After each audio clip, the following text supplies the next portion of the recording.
Hoje é dia 17 de janeiro de 2021, na cidade de Franca, São Paulo, meio-dia e 32 minutos. Estamos dando sequência à leitura da obra Perseverança, um romance da amiga espiritual Shirley, psicografia de Edson Flauzino Sene, revisão de Sene Júnior.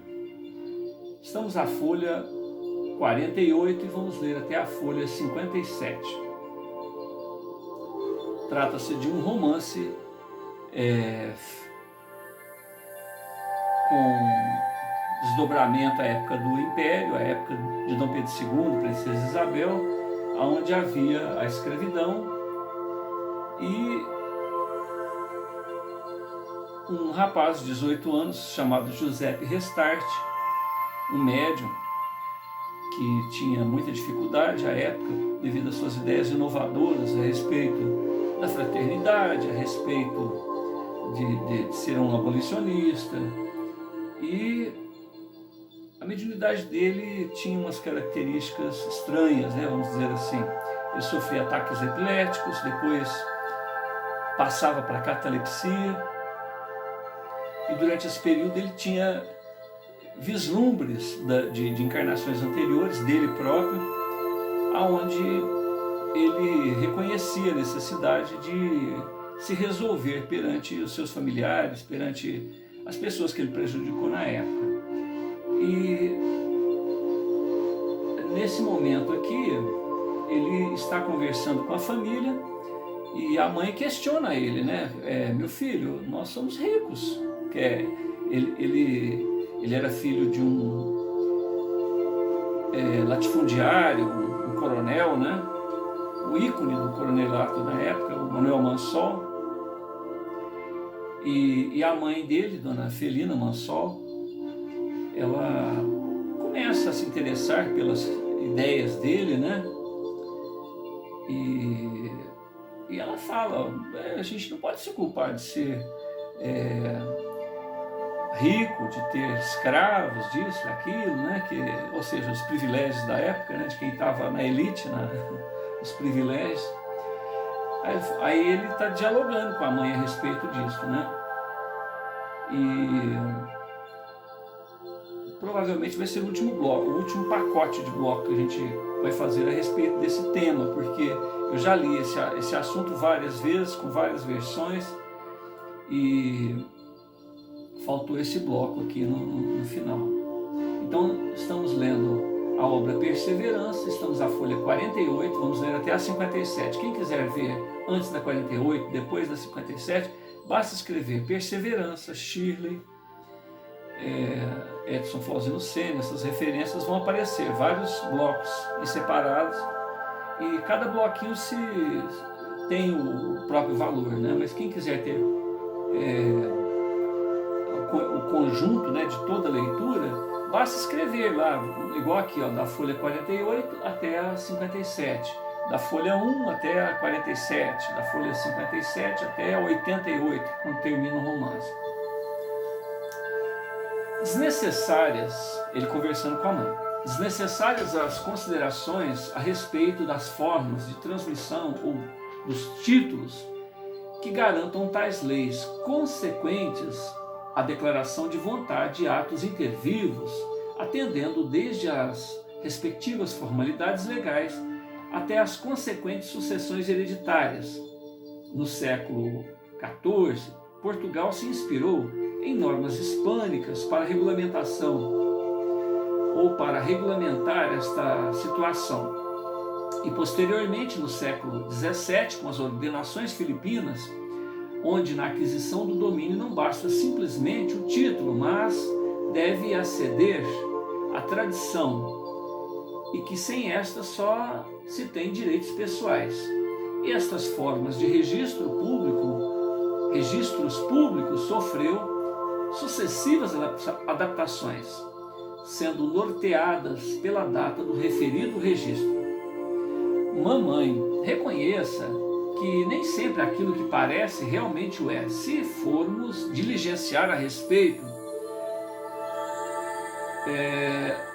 se formos diligenciar o princípio dos acontecimentos, Entretanto, com o fito de se criar caminhos de entendimento, paz, progresso para todos, nos dias em que vivemos, precisamos relevar a legalidade e tentar corrigir os abusos do passado de maneira corajosa, responsável. Acredito que agindo de maneira transparente, justa, em ações voluntárias,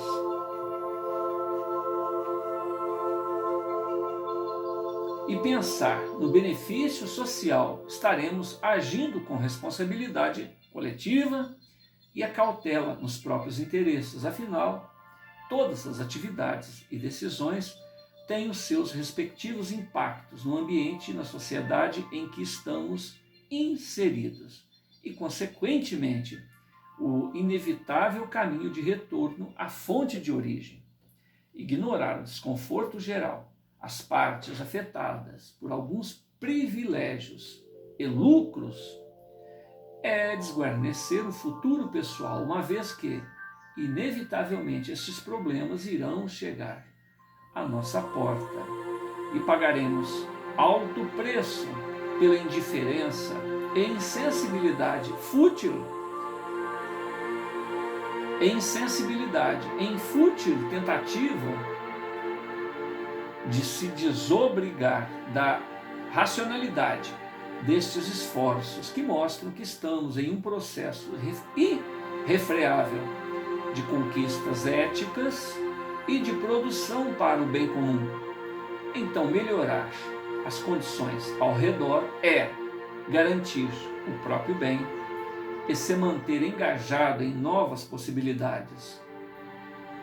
Ou aquecemos a estes temas de boa-fé, ou pressões sociais o farão com maiores sanções. Portanto, o tema, longe de ser um simples delírio ou especulação, deve ser levado a um campo de reflexão profunda que trará abençoados benefícios mútuos. Outro sim, querida mãe, quando formos deste mundo para o outro, a pátria da verdade, levaremos algo mais, que a consequência de nossos desejos e realizações. Diante destas conjecturas, Dona Felina, Diná e outros que oportunamente deram a sua atenção ao Giuseppe ficaram deslumbrados e seguros, rememorando todas as afirmações anteriores proferidas pelo jovem e as consequências funestas de terem sido ignoradas, não restando qualquer postura senão a do silêncio afirmativo, aquecendo ao irrefutável. Enquanto isso, em assembleia na casa de Próspero, agricultor da região, Sarvin continua a sua ingênua e atemporal exposição, fiada de ódio e de intenções de violência gratuita. Seu ânimo aterrorizante ultrapassa a sua capacidade de argumentação. E ele, Sarvin, ocupava a atenção daquele grupo de distintos, sem a contrapartida de apresentar estratégias de defesa ou justificativas para com as suas sinistras empreitadas. Até que inquieto partícipe se levanta e lembra ao Sarvin de quantos companheiros morreram devido à sua estupidez indômita.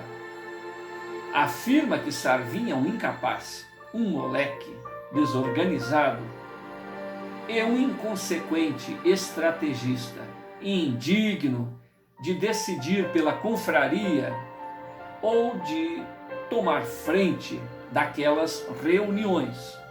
Então aqui nesta página 48, nós estamos vendo dois diálogos. Um diálogo de Giuseppe Restart com a genitora, comentando a respeito das injustiças sociais à época em que eles vivem, ou seja, a escravidão, e mesmo aqueles que não são escravos, que recebem pouca paga, muitas das vezes o alimento pessoal nem é o suficiente até para levar para a família. Então os filhos passavam fome, fora os escravos, que sequer eram considerados ser humano, eram considerados como coisas, inclusive poderiam até ser hipotecados, ou seja, você vendia um escravo ou hipotecava um escravo sem um ser humano, né? Sem maiores consequências. Então imagina o tratamento que essas pessoas tinham. Sarvin era o irmão mais velho de Giuseppe. Giuseppe tinha 18 anos, Sarvin 21. Sarvin queria manter essa situação, porque a família dos dois, né, eram família de latifundiários, de coronéis, e eles queriam manter essa situação. Apenas o Giuseppe que era contra isso. Então a mãe, né, numa reunião familiar ali, sendo até simpática, né, ao pensamento inovador, quase que franciscano de Giuseppe, está ali comentando que culpa que a gente tem, né, de ser rico, né?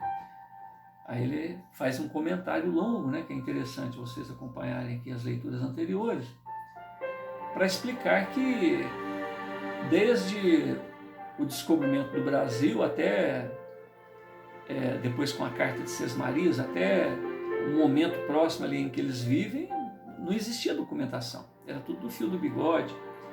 O primeiro documento que surgiu depois da Carta de Sesmarias, ou seja, quando o imperador dividiu em capitanias o Brasil, até há pouco tempo dali deles, havia apenas o registro do vigário. Algumas pessoas registravam aquilo que era de sua propriedade, muito embora a rotina, né, a prática era se negociar sem documento nenhum. Inclusive poderia até hipotecar, pedir dinheiro emprestado, sem ter documento que comprovasse a propriedade. Inclusive os escravos poderiam ser hipotecados.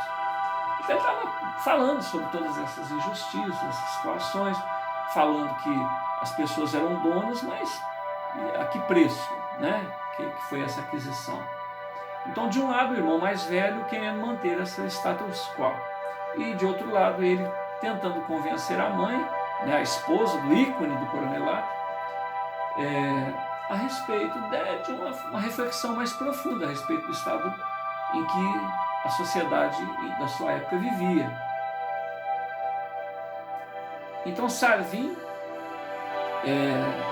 está ali falando para os outros coronéis a respeito de que eles têm que lutar, né, oprimir os escravos, matar os escravos, dar exemplos de que não era para mudar nada disso, porque nessa época já havia os ventos, né, abolicionistas, e os escravos estavam estimulados a se rebelarem, a fazerem coisas que mostravam que eles estavam insatisfeitos com aquilo. Então Sarvin acabou de ouvir lá de um Sarvin, que era o coronel então da época, o irmão mais velho dele, que o pai havia morrido. Ele era o responsável legal pelos bens da família. Sarvin, surpreso e desmoralizado, confirmando a expectativa do interlocutor, ou seja, ele era um cara precipitado, né, fazia as coisas sem pensar direito. Sarvin saca de sua arma e dispara contra tal pessoa, mas a sua pontaria ruim desautoriza que ele atinja o alvo. Um alvoroço se estabelece no recinto.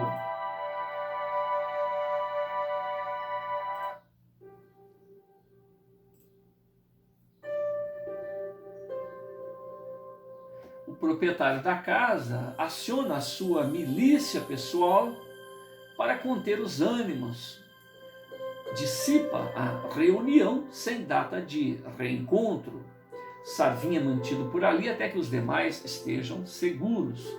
O dono da propriedade dá ordem aos subalternos que mantenham vigilância sobre o Sarvin até que ambos tenham uma conversa grave. De outro lado, na propriedade da tia materna de Giuseppe, matreira conversação se estabelece entre Norma e sua filha Aninha, prima de Giuseppe e de Sarvin, agora referido, onde falam da dificuldade financeira em que estão devido às jogatas compulsivas de Cerzúlio, marido de Norma. Elas abordam assuntos variados e superficiais, falam da situação dos escravos dedicados e dos revoltosos, nas necessidades de ambas em atenderem às altanarias femininas, uma vez que fazem parte do patriarcado local, e em se descuidando da aparência, a Aninha não terá a menor chance de arrumar um rico pretendente. Ao que Aninha cita o nome do primogênito da tia Felina, Sarvin, lembrando do seu porte nobre, forte, altivo, arrogante, habituado ao luxo, homem de ação, afeito às armas. Aninha acredita que Sarvin é perfeito e que ninguém pode com ele. A Aninha sinaliza a permissão da mãe para dar em cima do primo, ao que a genitora analisa o caso e fala do desagrado e do vexame de que o jovem é alvo. Sarvin é inapto para administrar interesses do grupo social a que pertencem e que será difícil para ele, Sarvin, sair desta desonra. Concluindo, dizem as más línguas que o grupo de nobres irá tirar toda a autoridade de Sarvin. Norma tinha pressa em casar Aninha, pois que estavam prestes a perder a propriedade que já estava hipotecada junto aos credores. Então, os nomes de familiares conhecidos vão se desfilando entre ambas até que Aninha lembra de Giuseppe, o que faz com que Norma tenha uma reação imprópria e irracional de repúdio, uma vez que o que estava em jogo é se safarem de breve e fatal ruína. Então aqui aparece a pessoa de Norma, Cerzúlio e Aninha. Norma é irmã de Felina, irmã de Giuseppe e de Sarvin. Então de um lado está ali a família de Manuel Mansol, Felina, Sarvin, Giuseppe e Aninha. Ediná, aliás. Esse grupo tem esse contraste. A família, de um modo geral, quer continuar com o regime escravagista. Inclusive o Manuel Mansol, que morreu há pouco tempo, é o ícone do coronelato na época. Giuseppe é contra isso e Sarvin continua, então, com os ideais do pai. De outro lado, então, essa atitude da família está causando um repúdio da sociedade em relação a essa família. Tanto é que agora há pouco o Sarvin, né, querendo lá acabar com os escravos revoltosos e tal, mas ele é muito precipitado, então um dos outros coronéis joga isso na cara dele, numa reunião, e dá um tiro no coronel, só que não acerta, porque ele é ruim de pontaria. Agora, de outro lado, está lá a Norma, que também é uma pessoa financeiramente bem de vida, mas que devido aos hábitos deles de jogos, né, perderam tudo, hipotecaram a casa, hipotecaram escravo, hipotecaram tudo. E é uma questão só de tempo, porque basta o cara que está com a hipoteca, conforme a gente se referiu agora há pouco. Ninguém, em tese, muitas das vezes não tinha nem documento daquilo que era dono, mas poderia hipotecar, né? E já estava hipotecado, eles iam perder tudo. Bastaria a execução da obra, daquela hipoteca. E essa senhora aqui, né, a mãe de Aninha, é irmã da mãe dos jovens lá que a gente se referiu. Elas falam, então vamos casar você com um homem rico, com um nobre, a gente recupera os bens, né, A gente não vai passar vergonha de ser mais um favelado aí, né? Mais um pária social. E aí surge o primeiro nome, Sarvinho, mas aquela história do Sarvinho dar tiro, Sarvinho ser precipitado, muita gente morreu por causa dessa falta de... Apesar dele ser um ícone, né? Herdou o comando da sociedade por causa do pai, mas ele causou prejuízo, causou muitas mortes, porque não sabia comandar direito. Então, isso foi jogado aqui nessa reunião. Então, essa dona Norma aqui, ela fala, não, o Sarvinho está sendo excluído da sociedade. E o Giuseppe, que era o médium? A Aninha pergunta. Ela fala, não, aquele é um doido, é um maluco, mas nós não estamos preocupados se ele é doido, se ele é maluco, ele é herdeiro do Manuel Mansol, é o ricão, né? E aí, como fica? Aí ela fala, vou pensar, né? O problema deles não é se eles vão casar com um doido, eles querem dinheiro, né? Norma tinha pressa em casar Aninha, pois que estavam prestes a perder a propriedade, que já estava hipotecada junto aos credores.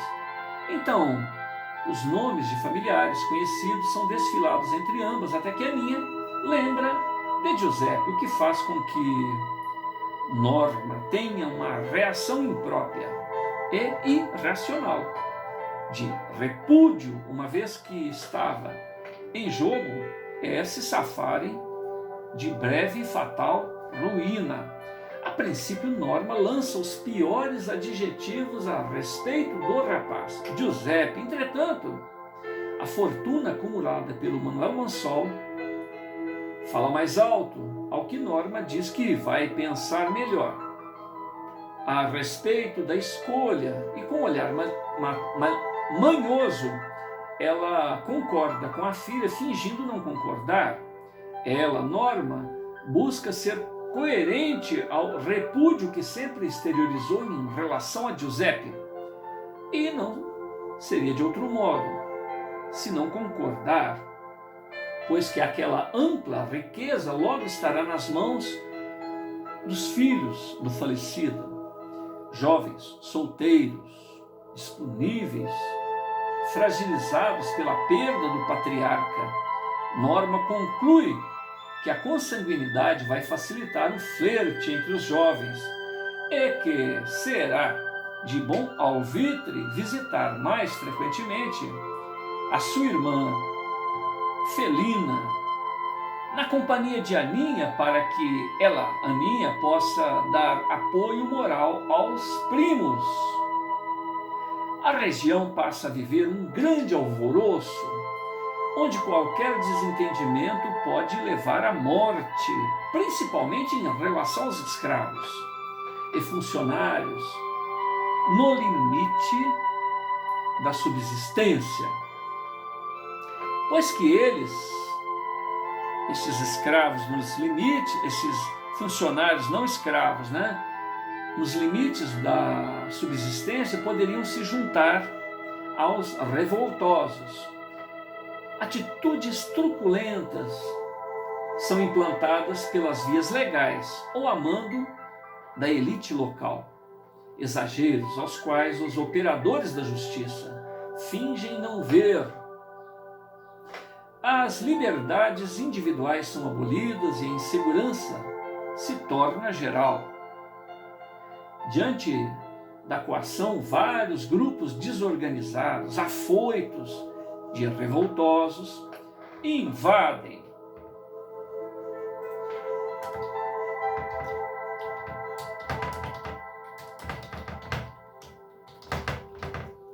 as propriedades, a busca de alimentos, valores com os quais possam sobreviver, e são violentamente reprimidos, escravos, alforreados. Humílimos trabalhadores são abordados por mera especulação, quer na lavoura ou em suas casas, para apurações levianas, sendo envergonhados e até torturados, visando apurar subversão. verdadeiro desserviço à inteligência e à humanidade. Giuseppe, melhor administrando as suas potências da alma, acompanha estes desmandos ciente de que acima de todos, está a autoridade e o juízo do Cristo de Deus. Então Giuseppe, mantém o seu otimismo, o autodomínio e a consciência de que os seus contemporâneos necessitam de almas vigilantes e cientes de si para intervirem nos momentos azados, nos momentos oportunos. Então Giuseppe, fica atento ao seu posto de sentinela ineludível do amor cristão. Giuseppe se mantém cauteloso dos valores espirituais e busca preparar os seus fraternos para as dores futuras. Sempre que possível, Giuseppe, se aproxima de Sarvin e tenta diálogo, uma vez que o primogênito, Sarvin, resolveu permanecer em casa, se abrigando de altercações sociais. Sarvin se mantém averso às abordagens do Giuseppe e ainda o ironiza, dizendo ao irmão Giuseppe que deveria se ornamentar a caráter, colocar longo vestido,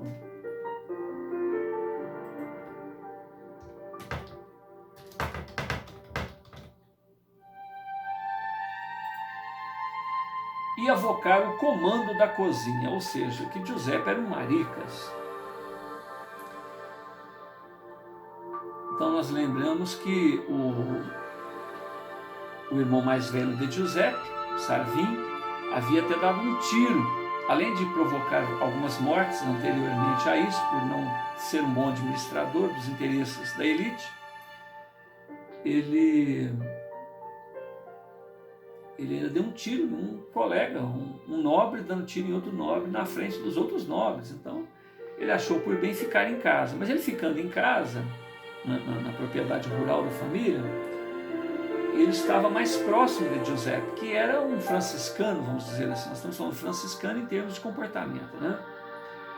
E o irmão mais novo tenta se aproximar de Sarvin, mas ele repudia essa aproximação, até então, né? Ouve-se um vozerio à distância, sente-se o odor de fumaça e se avista intensos pirilampos rubros, mostrando fogo disseminado e profuso. Voluntários improvisam abafadores e recipientes contendo água com os quais possam conter as labaredas. Grupos de fazendeiros se movimentam para melhor gerenciar o sinistro e até que alguém chega a galope, confirmando a ação de vândalos pela cidade, assim como está ocorrendo ali na área rural. Tais ocorrências eram aguardadas. Os representantes da elite logo contiveram o avanço das chamas e após o flagelo são verificados os infortúnios pessoais e a área atingida pela destruição. Acirrada retaliação é imputada aos insurgentes, ocasião em que todos os valores humanos são esquecidos, atos que até as feras observariam com reserva. Humilhações, açoites, em praça pública, pelourinho, enforcamentos, decapitações, esquartejamentos, algumas prisões para diligências futuras, atitudes que os senhores feudais apreciavam como sendo mera justiça.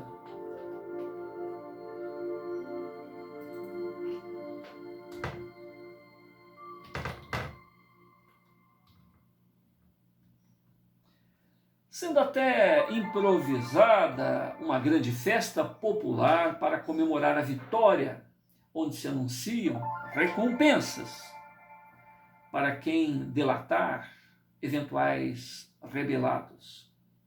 A elite local acredita que depois daquela represália, nenhum escravo ou trabalhador amotinado pensaria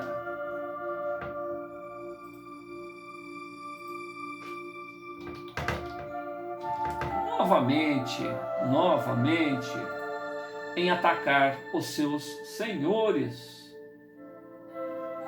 Enquanto ocorrem as festas proporcionadas pela gente de bem, entre aspas, Giuseppe se entristece profundamente e a sua saúde se compromete. Ele, Giuseppe, se desinteressa pelas coisas ao redor e se recolhe íntimo, buscando forças junto à fonte da vida, fonte do amor.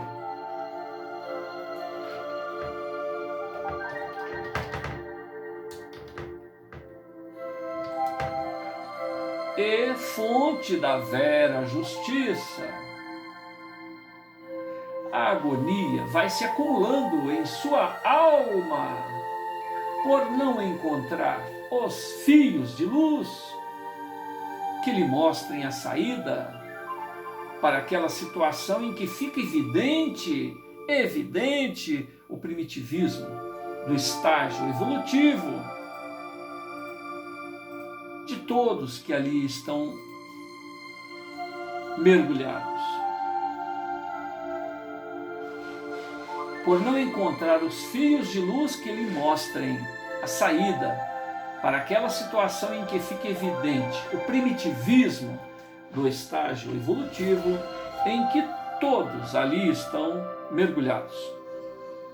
Sua alma desdobrada encontra uma dupla realidade: a de alcançar as vibrações nobres, tranquilas, seguras, de irmãos de vanguarda que sabem aguardar o lento progresso intelecto-moral dos caravaneiros da evolução. E, de outro lado,